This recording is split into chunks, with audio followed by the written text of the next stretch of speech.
Hi mga langga! For this video ay magluluto po tayo ng adobong sitaw and then lechong kawali. Ayan mga langga, ready na po yung sitaw natin at yung mga lamas na kakailanganin natin mga langga. Ayan, and then yung karne nating pangsahog sa adobong sitaw.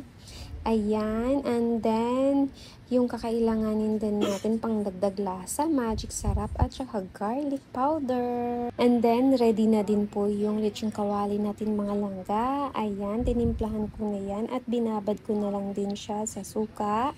Nilagyan ko ng bawang, asin at saka kunting bitchin. So ayan mga langga, ready to cook na yung dinner natin. Ayan, nasamahan niyo ako mga langga, tayo magluto na.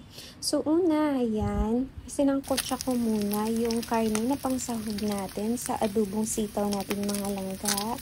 Ayan, kasi may mga part na mataba siya para matanggal na din yung mantika niya. And then, sinisit aside ko muna yung karne natin mga langga at para tayo ay makapag-gisa na ng bawang. Ayan, gisa muna tayo ng bawang mga langga.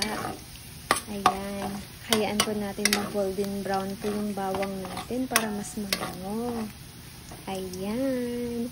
And then, pagkatapos niya pala ng mga langga, ay isunod po natin yung sibuyas natin mga langga. Ayan. Ayan, halo-haluin lang po natin mga langga, yung sibuyas natin. And then, pagkatapos yung mga langga, ay ilagay na po natin yung kamatis natin mga langga. Itong kamatis mga langga, optional lang po yung mga langga kasi yung ibang adobong sitaw ay hindi po nilalagyan ng kamatis. So, nasa sa inyo na po yung mga langga kung gusto nyo lagyan ng kamatis. So, ayun mga langga, isang kotsa lang po natin. Ayan.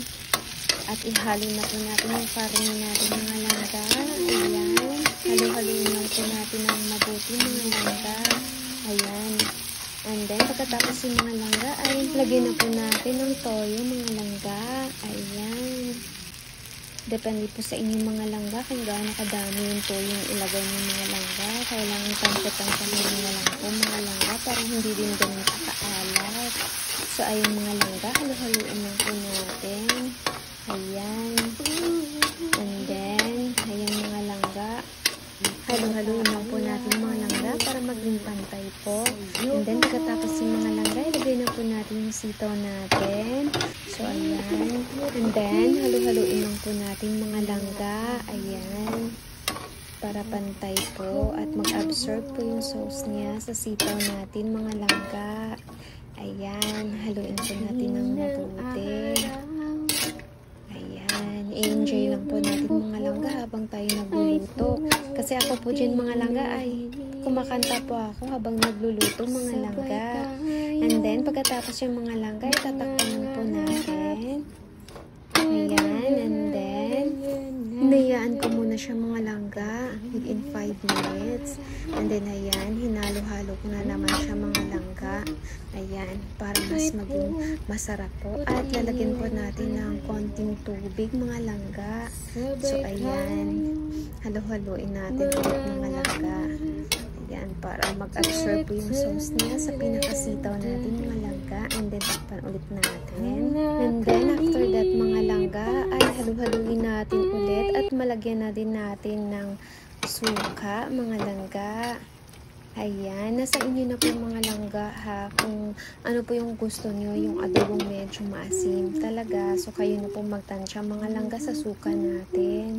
Ayan, and then haluin lang po natin mga langga. Ayan, and then pagkatapos na itakpan na lang muna natin mga langga within 5 minutes.